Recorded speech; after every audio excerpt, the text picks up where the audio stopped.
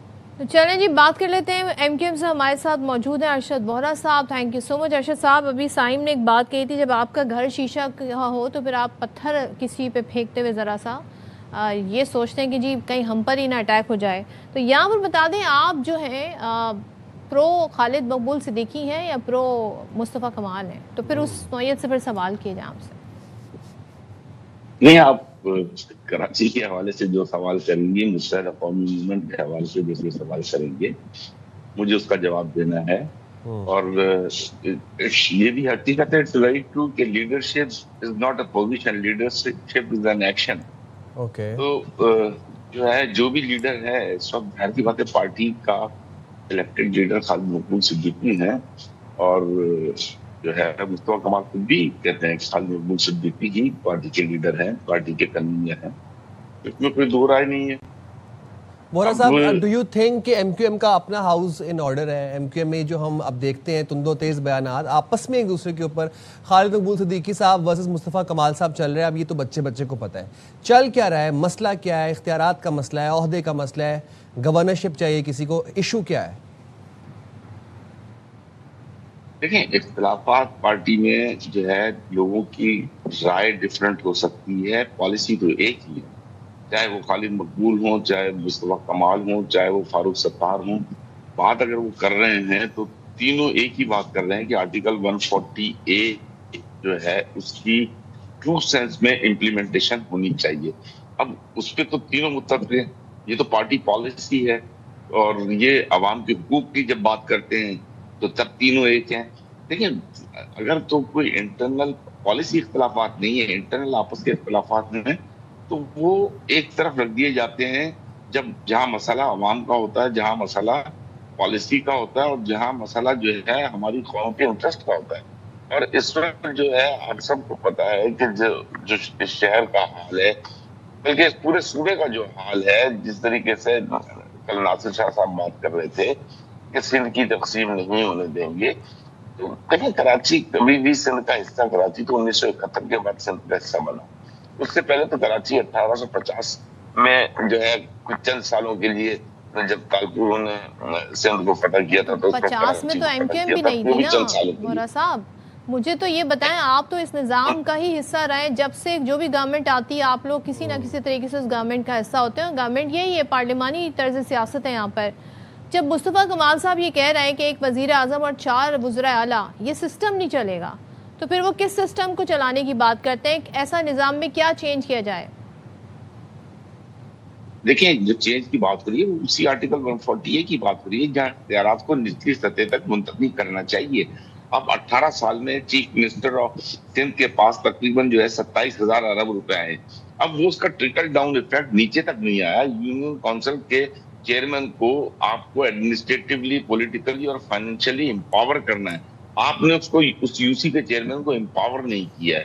تو جب اس کے پاس فائنینشیل پاورز ہوں گی, اور وہ اس حد تک ہوں گی کہ وہ اس کی UC تک, تو پھر کسی کو CM ہاؤس کے دروازے نہیں کھٹکھٹانا پڑیں گے.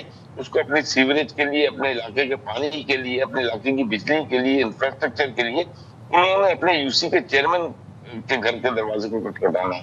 تو یہ ایک بیسک چیز ہے. وہ جو کہنے کا مقصد ہے ان کا وہ یہی ہے کہ ایک CM کے ہاتھ میں سارے پاور آ جاتے ہیں, اس کا ٹرکل ڈاؤن ایفیکٹ نیچے تک آنا چاہیے, تو وہ نہیں آ رہا. اس کی ساری یہ ایشو, اور یہ ہم صرف کراچی کے لیے نہیں کہہ رہے, یہ تو پورے پاکستان کے لیے بات کر رہے ہیں کہ پورے پاکستان تو جو ہے پورے پاکستان کے ہر شہری کو امپاورمنٹ ملنی چاہیے اور اختیارات کو نچلی سطح تک آنا چاہیے. اچھا تو وورا صاحب آپ کو یہ بات ویسے لگتی ہے انڈیویجولی آپ بلیو کرتے ہیں اس چیز میں کہ ہمارے جو یو سی چیئرمینز ہیں جتنے بھی ہیں وہ اتنے کمپیٹنٹ اور اتنے اہل ہیں, اور اگر ہیں تو وہ اب کیا کارکردگی ہے ان کی, کس کارکردگی کی بنا پہ ہم کہہ سکتے ہیں؟ ایسی بات نہیں ہے. آپ اگر دیکھیں اس شہر میں جب بھی ڈیولپمنٹ ہوئی ہے اچھے بلدیاتی نظام کے دور میں ہی ہوئی ہے. آپ 2005 سے 2010 کا جو دور تھا, 2002 سے لے کے 2010 تک کا جو دور تھا, اس دور میں دیکھیں ترقی ہوئی ہے. اس کے علاوہ اس سے پہلے جو 1980s میں جو نظام تھا اس میں ترقی ہوئی ہے. یہ شہر جب بھی جو ہے اچھا بلدیاتی نظام ہوگا, بلدیاتی حکومتیں ہوں گی, تو یہاں تو آپ 10-15 سال تک بلدیاتی انتخابات ہی نہیں کرواتے, اور پھر جب بلدیاتی انتخابات نہیں کرواتے تو پھر لوگوں کے ایشوز کو, پھر آپ نے بھی کیپیبلٹی کی بات کی. دیکھیں ایک یونین کاؤنسل کا چیئرمین جو ہے اگر وہ اپنے علاقے کے ایشوز کو ایڈریس نہیں کرے گا تو اپنے گھر سے باہر نہیں نکل سکے گا. اگر اس نے کہیں فائنینشیل گڑبڑ کی تو اپنے علاقے سے باہر نہیں نکل سکے گا, کیونکہ لوگوں کو تو اپنے ایشوز ریزالو کروانے, لوگوں کی اس تک اپروچ ایزی ہوگی, لوگوں کی پہنچ اس تک ایزی ہوگی. تو اس میں جو ہے میں یہ سمجھتا ہوں کہ بلدیاتی نظام, اچھا بلدیاتی نظام جس کو کہ ہم کہہ رہے ہیں کہ 28ویں ترمیم میں آنا چاہیے, آرٹیکل 140A کی ٹرو سینس میں امپلیمنٹیشن, اور سپریم کورٹ کے چیف جسٹس کا فیصلہ ہے, انہوں نے ہر بار جو ہے اس چیز کو کافی ڈیٹیل میں ڈسکرائب کیا ہے کہ یہ اس طریقے سے یہ امپاورمنٹ ہونی چاہیے. تو ہم تو صرف یہی چاہ رہے ہیں کہ یا تو سپریم کورٹ کے اس فیصلے کو جو ہے آئین کا حصہ بنا دیں, اور آرٹیکل 140 کی ڈسکرپشن اس میں بہت اچھی ہوئی ہے. تو یہ ایشوز نہیں ہے. دیکھیں ہمارے یہاں پرابلم یہ ہے کہ اس وقت جو اس شہر سے بلانگ نہیں کرتا وہ اس شہر کو رول کر رہا ہے. اب آپ دیکھیں, آپ کسی بھی, میں جانا خاص دیکھیں کراچی جو ہے, کراچی میں ہر زبان بولنے والے لوگ رہتے ہیں, لیکن یہ جو ہے سندھ رورل سے جیت کر اور سندھ اربن پر جو ہے یہ حکومت کرنا ان کا انٹرسٹ ہی نہیں ہے. انہوں نے دیکھیں نوکریاں, جب نوکریوں کی بات آپ کہہ رہے ہیں ان کا انٹرسٹ نہیں ہے, اور لیٹس سی کہ آپ لوگوں کا جو مطالبہ ہے اس پر کیا ایکشن ہوتا ہے, کیونکہ 28ویں آئینی ترمیم کا آپ ذکر کرتے ہیں, 140A کا اس میں آپ انکلوژن مانگتے ہیں. تھینک یو سو مچ ارشد وورا صاحب. آؤ جی موونگ فارورڈ آپ کو ذرا بتائیں کہ انڈیا میں ایک اسٹوڈنٹ پروٹیسٹ چل رہا تھا جہاں پہ ان کا مطالبہ یہ تھا, پرائمری مطالبہ یہ تھا کہ جو انڈین ایجوکیشن منسٹر ہیں وہ استعفیٰ دیں. تو وہ اب پروٹیسٹ سکسیزفل ہو گیا, دھرمیندر پردھان نے استعفیٰ دے دیا, لیکن اس پروٹیسٹ نے بہت سے چیزوں کو بے نقاب کیا, خاص طور پر مودی کی فاشسٹ پالیسیز کو, اور کس طرح سے مودی کا پروپیگنڈا گودی میڈیا کی مدد سے بھارت کی عوام کے دماغوں میں, بچوں کے دماغوں میں انسٹل کیا جا رہا تھا پچھلے 12 سالوں سے. یہ سب عیاں ہو گیا روز روشن کی طرح. اب ہوا کیا جناب کہ مودی تو گھٹنوں پہ آ گیا, اس کا غرور تو ٹوٹ گیا, وہیں مودی سرکار اور گودی میڈیا کا سیاہ چہرہ اور پاکستان مخالف پروپیگنڈا بھی بے نقاب کر دیا کاکروچز نے. اور کاکروچ جنتا پارٹی کے ایک احتجاج سے پاکستان کے خلاف نریندر مودی حکومت کا جھوٹ اور مقبوضہ کشمیر میں بھارت کے بدترین مظالم دنیا کے سامنے آ گئے.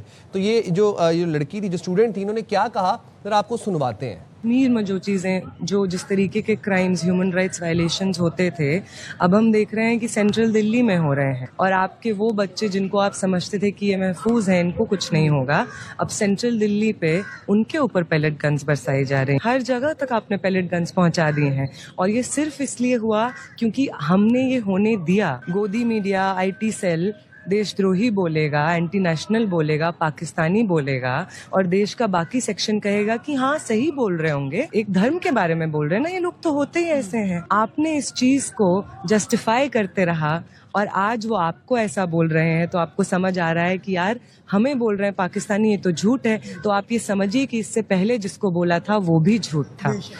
اچھا, بڑی انٹرسٹنگ ہمیں وہاں سے سارٹ جو ہے وہ کبھی اکثر و بیشتر سننے کو ملتے ہیں کہ اسٹوڈنٹ پر جب کہا گیا کہ آپ سے کہا جا رہا ہے جی آپ نے پاکستان سے فنڈنگ لی ہے, تو کہنے لگا ہاں جی میں اتنا کرایہ لگا کے آیا ہوں اور اتنا ہی کرایہ کا میں منتظر ہوں کہ مجھے ملے تو میں واپس آؤں. لیکن یہاں پر ہم یہ دیکھ رہے ہیں کہ جب بات یہ آئی نا اسٹوڈنٹس پہ, اور پھر وہاں پر ہم نے دیکھا سیلیبریٹیز جو ہیں وہ کسی بھی شعبے سے تعلق رکھتے ہوں, انہوں نے جب آواز اٹھائی تو یہ اب بات ان پر بھی آیا ہو رہی ہے کہ ان کا جو میڈیا ہے یا جو ان کی جو سرکار ہے وہ پاکستان کے خلاف کتنا زہر اگلتی ہے. اب وہ اس بات کی ریلائزیشن کر رہے ہیں کہ 2025 میں بنیان و مرصوص میں جو کامیابی پاکستان نے سمیٹی ہے وہ حقیقی ہے, اور اس بات کے معترف نظر آتے ہیں کہ پاکستانی فوج کا کردار بڑا زبردست رہا ہے. مودی میڈیا کی ہم بات کریں, Arnab Goswami is till date trying to convince his audience کہ یہ جو بچوں کا پروٹیسٹ تھا اسٹوڈنٹس کا یہ فنڈڈ تھا. وہ کہتے ہیں کہ جب بچوں کو کھانا آ رہا تھا اتنی تعداد میں, یہ قطر سے آ رہا تھا. آپ سوچیں کہ کچھ بھی چل رہا ہے گودی میڈیا کے اوپر, اینڈ آئی ایم گلیڈ کہ باتیں اب وہاں کے جنزی نے ریئلائز کر لی ہیں کہ گودی میڈیا صرف پروپیگنڈا کرتے ہیں اور بی جے پی کا اسپوکس پرسن ہے.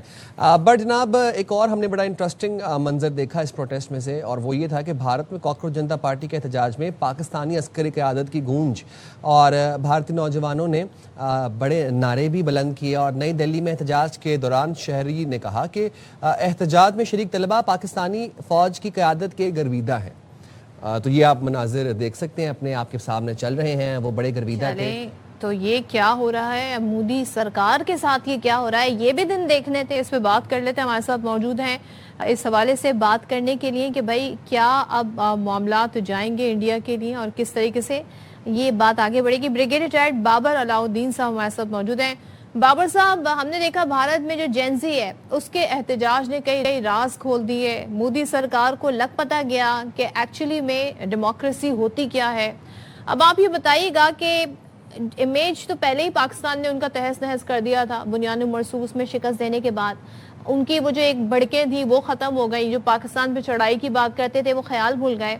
اب ان کے اپنے لوگ ان کو بتا رہے ہیں کہ بھئی آپ ایکچولی ڈیموکریٹک ہیں نہیں, اور آپ جیتے بھی نہیں تھے پاکستان سے کسی بھی مرحلے پر.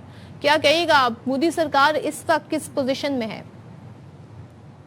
جی بہت شکریہ. دیکھیں جب آپ ہر وقت جھوٹ بولیں, جب آپ اپنے نوجوانوں کو آپ کس طرح کے مخمصے میں رکھیں, حقیقت سے دور رکھیں, تو جب پھر اس طرح کی ایک دفعہ بات چھڑ پڑتی ہے تو پھر چیزیں رکتی نہیں ہیں. بالکل انہوں نے ٹھیک کہا, ہر وقت انڈیا میں اینٹی پاکستان نیریٹو, ہر وقت پاکستان کو برا بلا کہتے رہے, ہر چیز کا ذمہ دار پاکستان کو ٹھہرایا جائے, وہ کھیل کا میدان ہو, وہ عسکری میدان ہو, وہ سیاست ہو, وہ سماج ہو, کچھ بھی ہو. تو پھر الٹیمیٹلی آپ کو یہی فیس کرنا پڑتا ہے. ایک محدود میڈیا کے ذریعے اپنی بات لوگوں تک پہنچانے کی کوشش کرے اور دعویٰ کرے کہ دنیا کی سب سے بڑی نام نہاد جمہوریت ہے آپ. تو پھر دیکھ لیں جب ینگسٹرز وہاں پر اکٹھے ہوئے, ان کو کوئی سیاسی پارٹی ان کو لے کے نہیں آئی, اور انہوں نے کوئی سیاسی ایجنڈا بھی نہیں دیا, وہ کسی سیاسی پارٹی کا ماؤتھ پیس بھی نہیں تھے, وہ اپنی بات کر رہے تھے اور ایسی چیز کے بارے میں بات کر رہے تھے جس کا تعلق نوجوانوں سے ہے, طلباء سے ہے. ایگزامز کا ایشو تھا, پیپر لیک ہونے کا ایشو تھا, اس پہ انہوں نے توجہ نہیں دی اور ڈیلے کرتے رہے, اور الٹیمیٹلی نہ صرف ان کو ان کا یہ مطالبہ ماننا پڑا کہ وزیر تعلیم نے استعفیٰ دیا, اور بہت سارے حالات میں وہ بہت سارے اینگل سے ایکسپوز بھی ہوئے جو آپ باتیں کر رہے ہیں. تو جب آپ کنٹرول میڈیا کے ایسی باتیں کرتے ہیں, 13 سال سے آپ کی گورنمنٹ ہے, آپ لوگوں کو ایک مخصوص مائنڈ سیٹ کے ساتھ چلانے کی کوشش کرتے ہیں, تو یہ بہت دیر تک ہو نہیں سکتا. الٹیمیٹلی یہ ہونا ہی تھا اور یہ ہو کے رہ گیا. ابھی بھی ان کی اس میں خوش قسمتی ہے کہ اسی میں ان کی بچت ہوگی, لیکن یہ کام یہاں پر رکنے والا نہیں ہے. اب دیکھیں پوری دنیا کہہ رہی ہے کہ پاکستان ہندوستان کو شکست دی, یہ جھوٹ بولتے ہیں. تو ان کے نوجوانوں نے کہہ دیا نا بالکل کہ جی پاکستان تو فاتح تھا, اور انہوں نے یہ بھی کہہ دیا کہ آپ نے ہمیں اندر رکھنے کی کوشش کی ہوئی پاکستان کے خلاف باتیں کرنے کے لیے. ہر چیز کا ذمہ دار پاکستان کو ٹھہراتے ہیں, اور یہ بھی پانی بھی پاکستان دے رہا ہے, کھانا بھی پاکستان دے رہا ہے. اس طرح کی باتیں اب نہیں چلتی. نریندر مودی پرانی سوچ سے جب تک آگے نہیں نکلے گا, جو کہ نکل نہیں سکتا, because I think it's too late for ہم ناؤ. تو اب تو فیس کرنا پڑے گا. اب تو میرا خیال رکنے والا کام نہیں ہے یہ. کریکٹ. یہ اور ہم اس کے ریپرکشنز بھی دیکھ لیے, کانسیکوینسز مودی نے بھگتے, اور پھر اس نے جو شکشا منتری تھے انہوں نے استعفیٰ دیا. بہت شکریہ بابر علاؤالدین صاحب, تھینک یو ویری مچ. میں نے اتنا کنٹینٹ کنزیوم کیا نا انڈین کی, میرے منہ ایجوکیشن منسٹر شکشا منتری نکل گیا. چلیں جی یہاں پر لیتے ہیں شارٹ بریک. حاضر ہوں گے بریک کے بعد. اسٹے دیئر ود اس.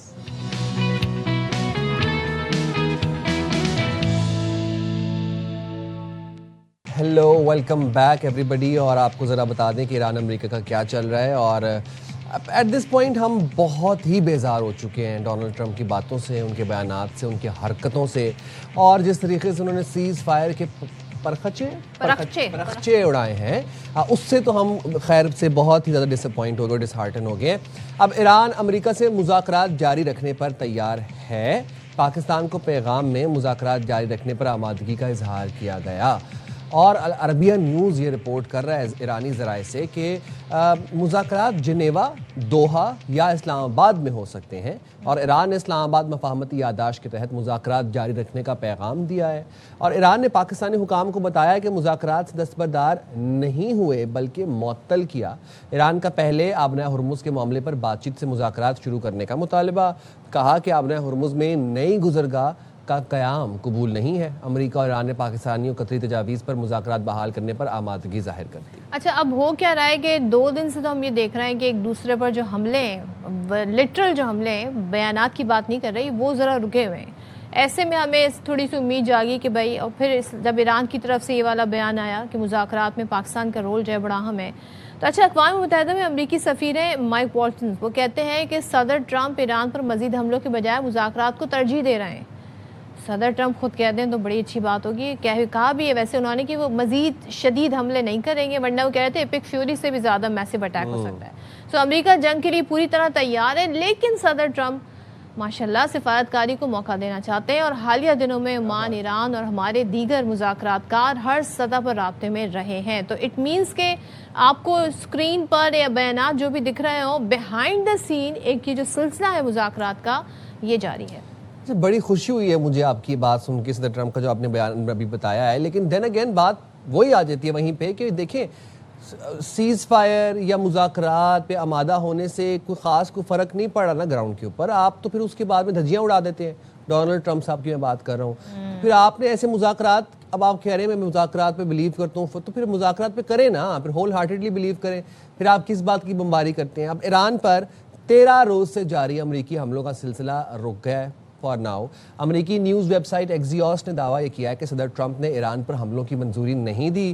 فیصلہ ایسے وقت میں کیا گیا جب امریکی حکام پیٹریاٹ دفاعی میزائلوں کے ذخائر میں کمی اور خلیج فارس میں عرب اتحادیوں کے دور ہونے کے خدشات پر تشویش کا اظہار کر رہے ہیں۔ پیٹریاٹ کا تو خیر، یہ پیٹریاٹ اور ساتھ میں جتنے بھی دفاعی نظام تھے امریکہ کے، ان کے تو جو حال ہوا ہے نہ صرف امریکی ملٹری بیسز میں بلکہ جو لیفٹ رائٹ ایران کے جتنے بھی تھے پیٹریاٹ لگے ہوئے، اڑا کے رکھ دیا، اور ان کا تو جو برہم تھا نا سارا، یہ اسرائیل کے بھی جو ڈیوڈ سلنگ تھا، ایرو 1 ایرو 2 آئرن ڈوم، یہ سب ان کے تو خیر تار ہو گیا سارا، ان کا جتنا بھی ان کا بنا ہوا تھا۔ یہ جو ڈونلڈ ٹرمپ جب بھی معاملہ بگاڑ دیتے نا، میس کریٹ کر دیتے اپنی پوسٹ سے، ٹویٹ سے، ٹروتھ سوشل پر، تو یہ جو ایکزیوس ہے نا، یہ کوئی ایک لیک کچھ خبر کر دیتا ہے، اور وہ پھر ذرا پوزیشن ڈائریکشن جو ہے گورنمنٹ کی چینج کر دیتی ہے، میری ویسے آبزرویشن ہے۔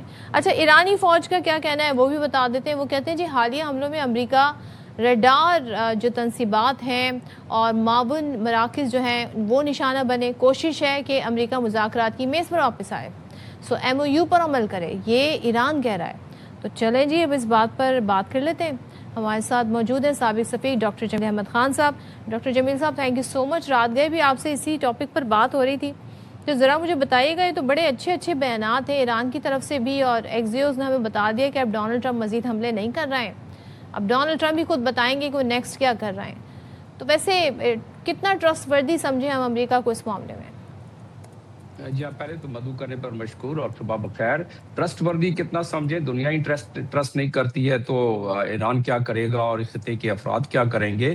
ٹرسٹ کا تو یہ عالم ہے کہ امریکہ نے گارنٹی دی ہوئی تھی تمام خلیجی ممالک کو کہ وہ ان پر کسی قسم کی کوئی آنچ نہیں آئے گی، ان کی بھی تباہی اور بربادی۔